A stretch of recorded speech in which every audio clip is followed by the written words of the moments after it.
Assalamualaikum warahmatullahi wabarakatuh. Halo anak-anak, kita ketemu lagi dengan saya Wahyuni. Hari ini kita akan praktek potongan sayuran. Untuk potongan jardinier kita ambil wortel satu, kira-kira ukuran sekian ya. Dimana potongan jardinier itu mempunyai lebar 1 cm, kemudian tebal 1 cm dan panjang 4-5 cm. Nah, kita siapkan penggaris, kita ukur. Saya pakai untuk ukuran yang 5 cm ya. Kita beri tanda, lalu kita potong seperti ini. Kita bagi dua dulu untuk mempermudah bentuk. Lalu kita ukur 1 cm untuk lebar.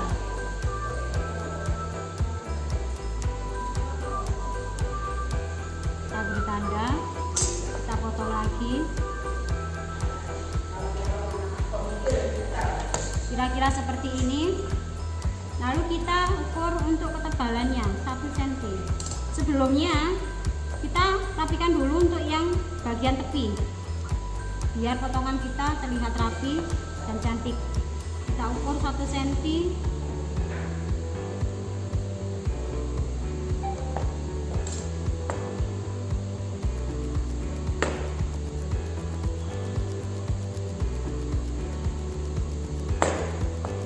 Nah, kurang lebih hasilnya seperti ini ya anak-anak. Oke, kita buat lagi.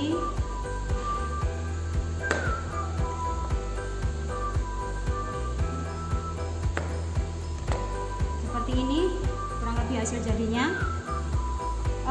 Silakan kamu membuat beberapa potong jardinier, karena potongan jardinier merupakan dasar dari beberapa potongan selanjutnya.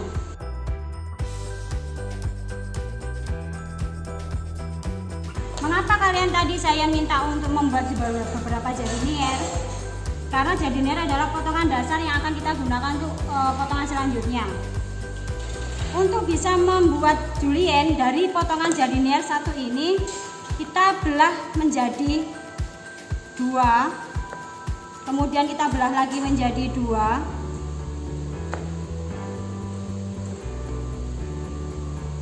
Nah, dalam satu jardinier akan terbentuk 4 julienne seperti ini.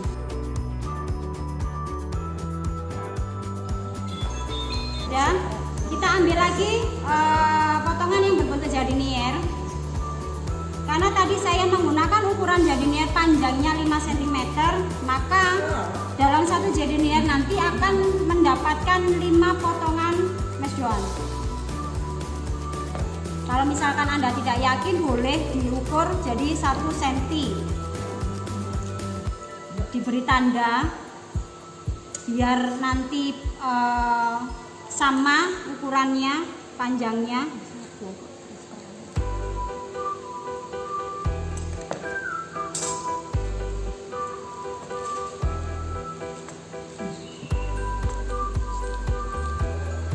Nah, seperti ini. Jadi dalam satu potongan jardinier akan terbentuk 5 potongan mes doan.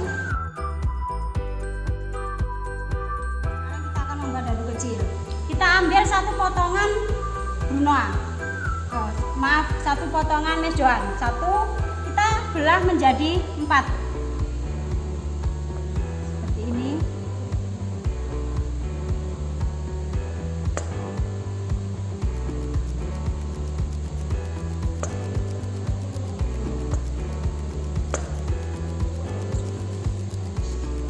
Nah, dalam satu potongan mes doan kita mendapatkan beberapa bentuk potongan brunoise seperti ini ya. Nah, untuk membuat potongan paisan kita mengambil potongan berbentuk mes doan seperti ini. Dari potongan mes doan ini kita potong tipis sekali, 1-2 mm. Nah, seperti ini kalau kita mengambil atau satu bentuk pesan. kira-kira dalam satu bentuk mesdoan akan menjadikan beberapa potongan paisan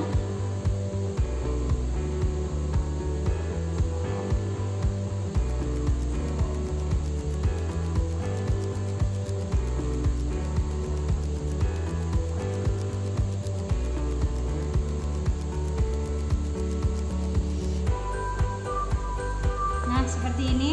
Jadi dalam satu bentuk mesdoan akan didapatkan beberapa bentuk paisan. Jadi di sini dari dalam satu bentuk dasar potongan jardinier kita bisa mendapatkan potongan apa? Julien. Kemudian potongan mesdoan, kemudian kita mendapatkan juga potongan Brunoise dan kita mendapatkan potongan paisan.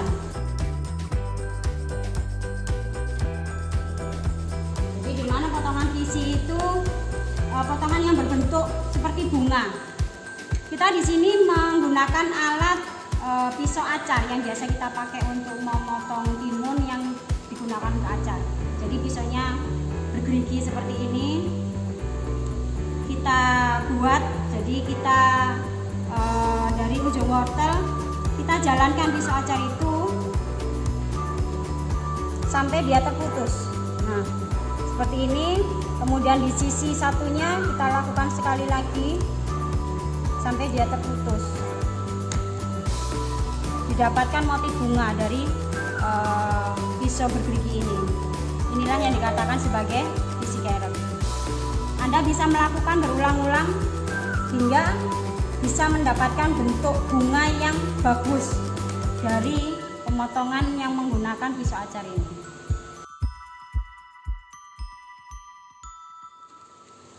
Nah,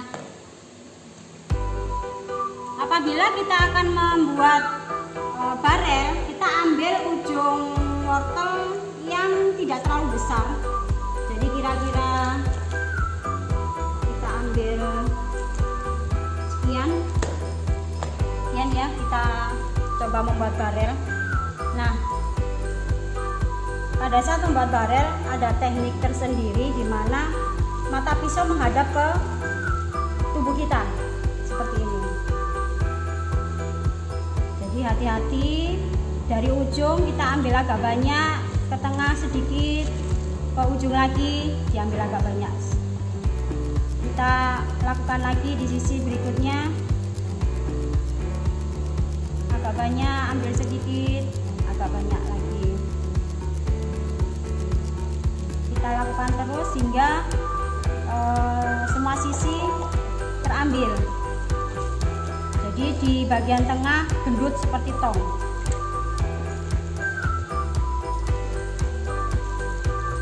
Nah, seperti ini tinggal kita rapikan. Jadi kita rapikan ujung-ujungnya, kemudian bagian tengahnya, sehingga benar-benar menyerupai seperti tong. Nah, seperti ini kira-kira ya, kurang lebihnya seperti ini. Ini adalah potongan barel. Nah, apabila barel dibelah menjadi dua, maka dia akan menjadi turning seperti ini. Nah, untuk potongan sayuran wortel ada 8 potongan.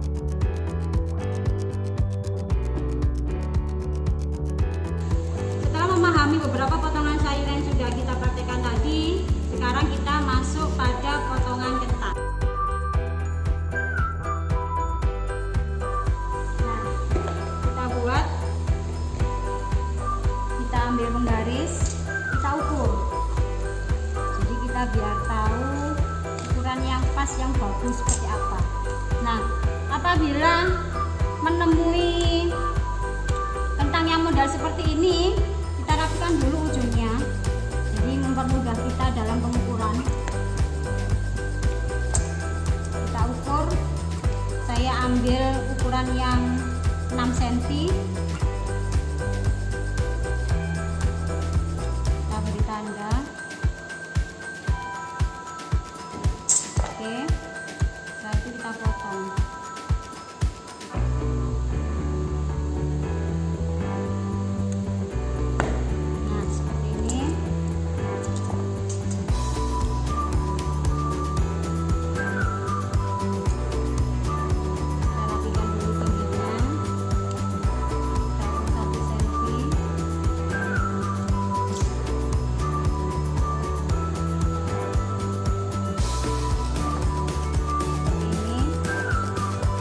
beberapa potongan fried potato.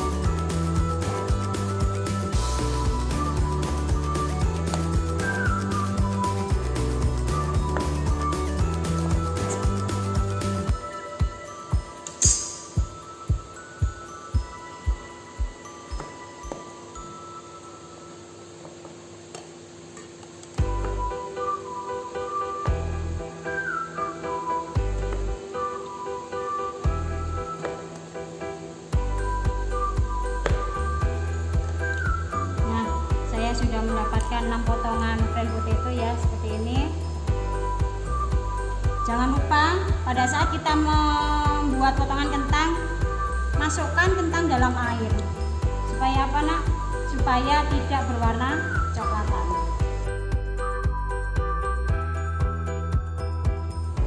Nah, kita ambil dari satu bentuk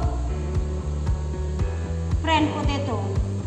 Sama seperti tadi tekniknya, kita bagi jadi 2, kita bagi lagi jadi 2, kita belah. Nah, dari satu potongan fried potato kita bisa mendapatkan 4 potongan alumet potato. Sama dengan tadi, kita ambil satu bentuk potongan jardinier. Karena tadi saya mengambil panjang 6 cm, berarti dalam satu bentuk potongan jardinier ini nanti akan menghasilkan 6 bentuk potongan parmentier. Untuk bisa lebih pas kita ukur biar hasilnya sama.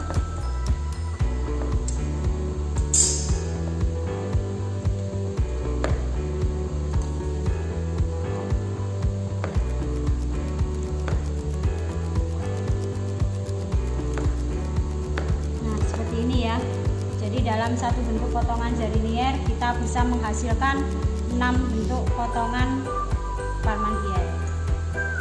Seperti ini. Nah, di sini kita menggunakan alat yang biasa kita sebut dengan mold. Kalau biasa di rumah tangga ibumu buat, itu biasa digunakan untuk membuat es buah. Jadi untuk membentuk buah supaya berbentuk bulat. Nah, di sini ada 2 ukuran, ada satu kecil dan satu yang besar. Untuk yang kecil itu dikatakan Parisien. Oke, kita mulai. Jadi kita ambil kira-kira yang ujung, yang sekiranya bisa mudah pada saat kita pengambilan atau penekanan mold. Seperti ini. Kita putar terus sampai dia lepas. Nah, seperti ini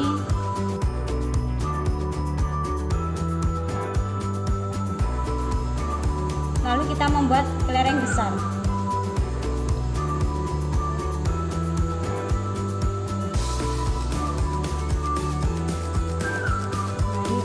ini kelereng besar. Jadi kalau misalkan seperti ini bisa kita rapikan sedikit.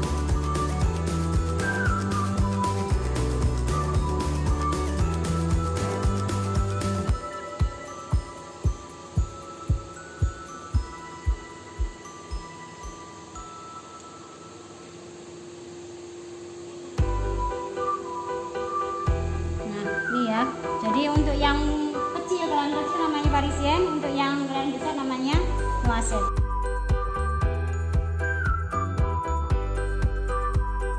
Karena ini potongan kentangnya besar, kita harus pintar bagaimana supaya kita bisa mendapatkan bentuk seperti barel. Ini.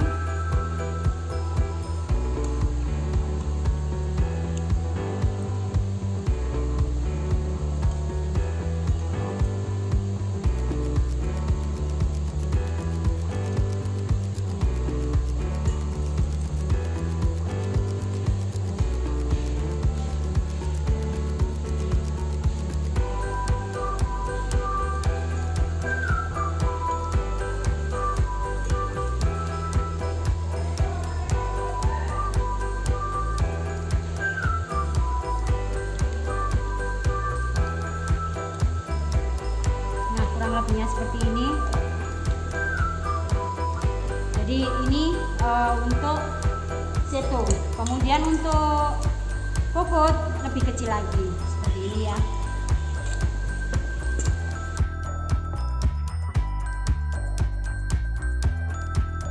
Bentuk kokot ya seperti ini. Jadi Anda bisa membedakan ya. Ini yang apa namanya tadi, setau untuk yang besar, untuk yang kecil kokot.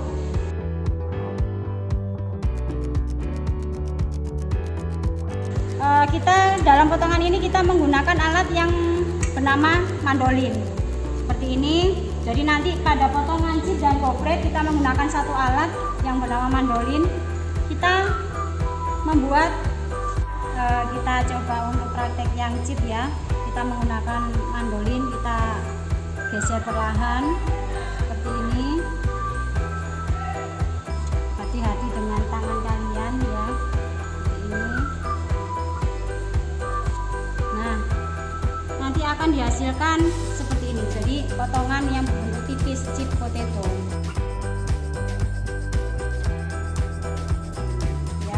Terus kemudian untuk membuat gofret kita tetap menggunakan alat mandolin, tetapi untuk yang di bagian bawah. Jadi kita lihat di sini ada yang bagian bergerigi, itu yang biasa kita pakai untuk gofret. Nah, di sini kita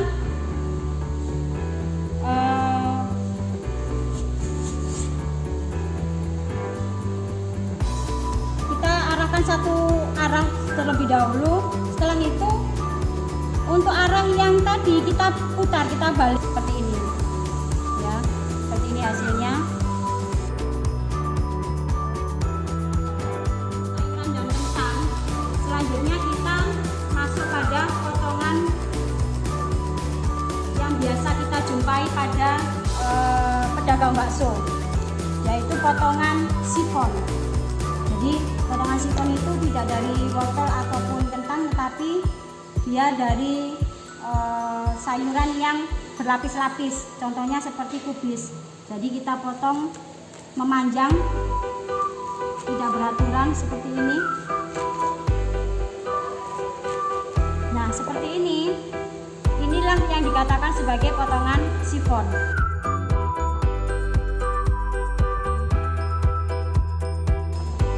Saya akan mengajarkan bagaimana mencincang yang benar. Chop. Kita gunakan beberapa lembar daun seledri. Kita gunakan pisau yang agak besar seperti ini. Kemudian kita potong kecil-kecil terlebih dahulu untuk memudahkan kita mencincang atau chop seperti ini ya.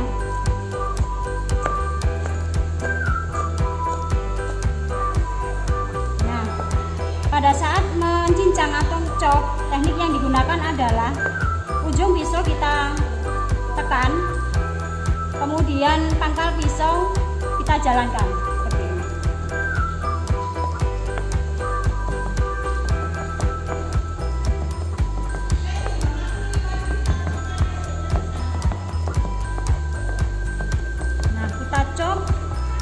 Sesuai dengan kebutuhan yang kita inginkan. Jadi kalau misalkan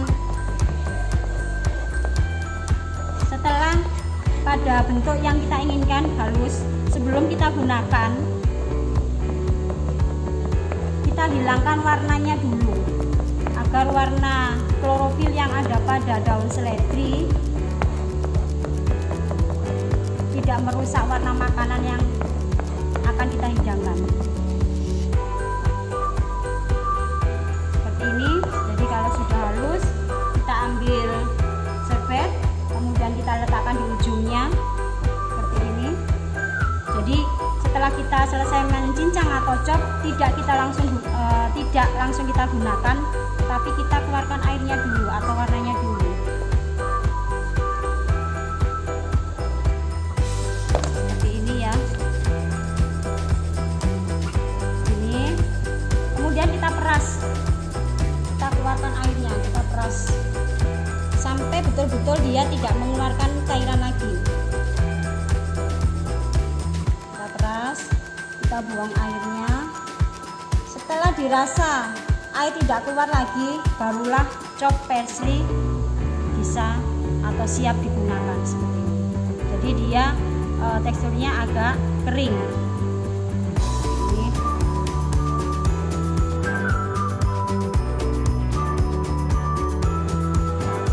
Jadi bahan-bahan yang diperlukan adalah batang dari bawang pre. Ya, jadi kita ambil putihnya aja. Untuk yang bagian atas yang ada daun kita buang. Kemudian kita membutuhkan batang seledri. Kita ambil secukupnya.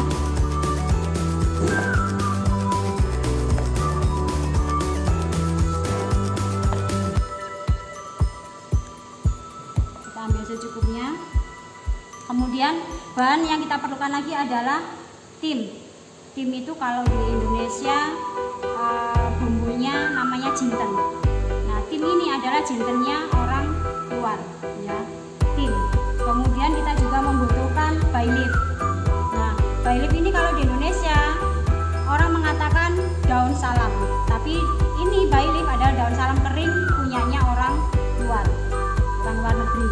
Kemudian kita membutuhkan lada butir, terus kita membutuhkan benang wol untuk mengikat. Jadi kita butuh benang wol secukupnya aja nanti.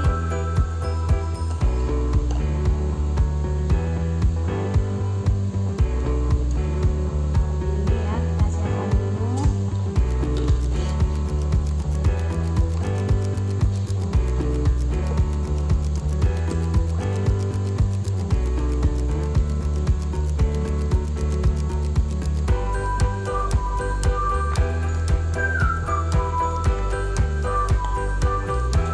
Lada butir kita butuh kira-kira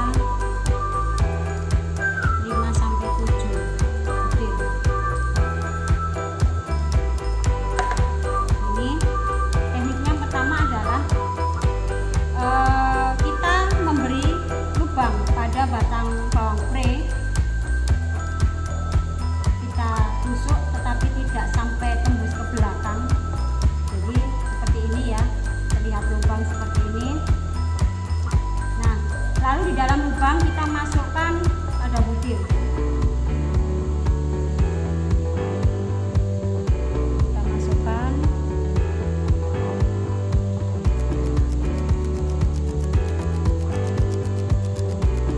Lalu kita masukkan tim secukupnya.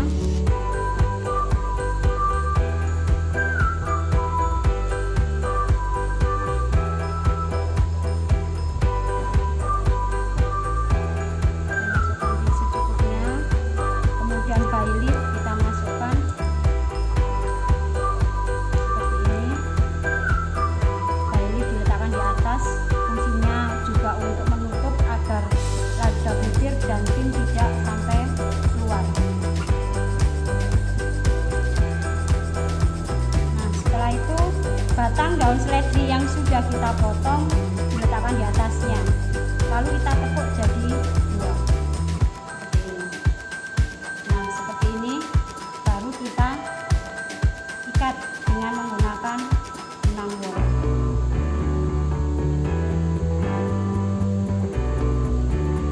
Kita usahakan bentuknya rapi, kemudian bumbu yang ada di dalam tidak sampai keluar.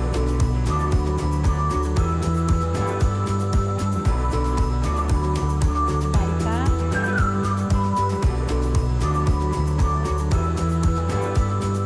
Jadi dari ini berfungsi untuk menambah aroma dan juga menambah rasa pada masakan. Jadi bisa kita pakai untuk membuat kaldu misalkan, saat mau membuat sup atau masakan yang lain. Nah, seperti ini kita pastikan bahwa dia tidak akan terbuka dan kemudian bentuknya rapi. Kita lilitkan terus agar dia tidak terbuka pada saat proses pemasakan. Seperti ini.